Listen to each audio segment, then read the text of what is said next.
তবে শুরু থেকেই এক্সটি মোটরের রিয়ার সাসপেনশন নিয়ে অনেকের কোশ্চেন ছিল, কারণ এটা থাকারই কথা। প্রথম থেকেই রিয়ার সাসপেনশনটা লিকেজের সমস্যাটা ছিল। তো সেই জন্যই সবারই একটা মানে গাড়ি নেওয়ার আগে একটা চিন্তা ছিল যে রিয়ার সাসপেনশনটা নিয়ে কি হবে। এবং এই বাইকটি নেওয়ার আগে আমারও কোথাও না কোথাও একটু চিন্তা ছিল যে রিয়ার সাসপেনশনটা নিয়ে সবাই বলছে, ভিডিও বানাচ্ছে, রিয়ার সাসপেনশন যদি লিক হয় তাহলে কি হবে। তো এখনো পর্যন্ত সত্যি কথা বলতে রিয়ার সাসপেনশনের কোনো অভিযোগ আমার নেই, কারণ 4,000 কিলোমিটার প্রায় আমি কমপ্লিট করে ফেলেছি এই বাইকটি নিয়ে। এবং তার মধ্যে city ride, of road, long ride তো দেখেছোই তোমরা, সব রকম এক্সপিরিয়েন্স মোটামুটি নিয়ে নিয়েছি।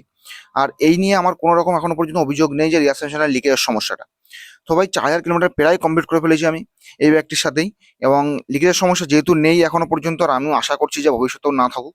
তো চলো আজকে তোমাদের মানে বাইকটির যে রিয়ার সাসপেনশনের অ্যাডজাস্টমেন্ট যেটা বলে, মনোশক সাসপেনশনের যে অ্যাডজাস্টমেন্টটা, সেটা তোমাদের দেখিয়ে দেবো। কারণ আমি এখন অব্দি কোম্পানি ফিটেড মানে ফিফথ নাম্বারে যে থাকে সেইভাবেই ফিফথ নাম্বারে আছে। আর এটা চেঞ্জ করে আমরা দেখবো যে যদি হার্ডের দিকে যায় বা সফটের দিকে যায় তাহলে কি ভবিষ্যতে সেই সমস্যাটা আসতে পারে।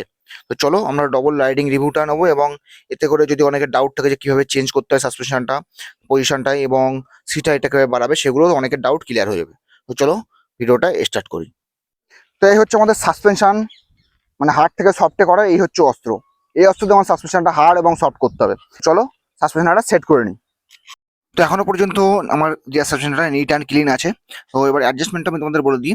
প্রথমে যে টুলটা দেখছো সেই টুলটা দিয়ে তোমার এই সাসপেনশনের নিচে টিতে ফাঁসাতে হবে। ফাঁসিয়ে যদি পেছন দিকে নিয়ে আসো মানে রিয়ার টায়ারের দিকে নিয়ে আসো তাহলে হচ্ছে তোমার সফটার সাইডে আসবে। এবং যদি সামনের দিকে ঘোরাও মানে ফ্রন্ট টায়ারের দিকে ঘোরাও তাহলে সেটা হচ্ছে স্টিভার সাইড মানে হার্ডের দিকে যাবে। এবং হার্ডে যদি যাও তাহলে ধরো একটু একটু মানে স্টিভার সাইডে গেলে একটু একটু করে হাইটটাও ইনক্রিজ হবে সিটের। তো যদি এখন দেখি এয়ার সাসপেনশনটা কিন্তু ভালো হার্ড হয়ে গেছে, আগের থেকে অনেকটা অনেকটা হার্ড। নিচে লাভিয়ে দেখাচ্ছি দাঁড়া। রিয়ার সাসপেনশনটা কিন্তু হার্ড হয়ে গেছে অনেকটা। তো চলো একটুখানি রাইডিং করে দেখি যে এইভাবেই কেমন রাইডিং এক্সপিরিয়েন্সটা আমাদের আসে। তো চলো সাসপেনশনটা টেস্ট করার জন্য এই রোডটা best road. Softness hardness test করার যেটা খুব সুন্দর রাস্তা, কারণ এটা একটু সফট রোড আছে এবং পিছনে পিলিয়ান আছে আমার, সেই জন্য আরো বেশি সুবিধা হবে বুঝতে। এবং অনেকে বলে স্টিভার সাইডে যদি ফিফথ এবং সিক্স পজিশনে থাকে তাহলে গাড়ি ব্যালেন্সও থাকে এবং পিলিয়ান থাকলে সুবিধা হয় চালাতে।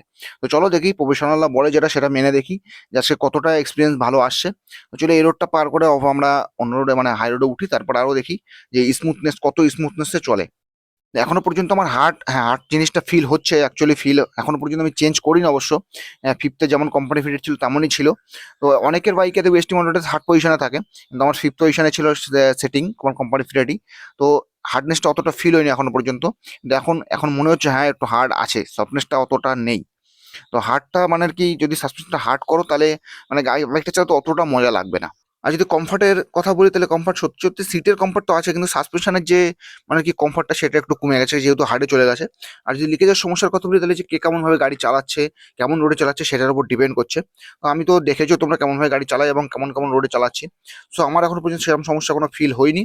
আর হার্ডে থাকলে একটু সমস্যা আমার হচ্ছে, কারণ একটু মানে এতদিন সফটে চালিয়ে যখন হট করে হার্ডে চলে এসে জন্য কেমন একটা ফিল হচ্ছে। তো আমি আবার চেষ্টা করবো যে আবার কোম্পানি আমার ফিটেড ছিল তেমন করে রাখার, তাহলে একটু সুবিধা হবে চালাতে। তো আমার বেশিরভাগ সোলো রাইডই হয়, খুব বেশি পিলিয়ন রাইড হয় না।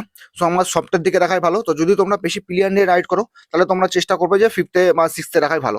তো সফটার সাইডে আমি রাখবো, চেষ্টা করবো সফটার সাইডে রাখবো, কারণ ভাই এতেও মজা আসছে না। তো চলো আজকের জন্য এই পর্যন্তই। টাটা বাই বাই, সবাই ভালো থাকবে। আবার পরের ভিডিওতে দেখা হচ্ছে।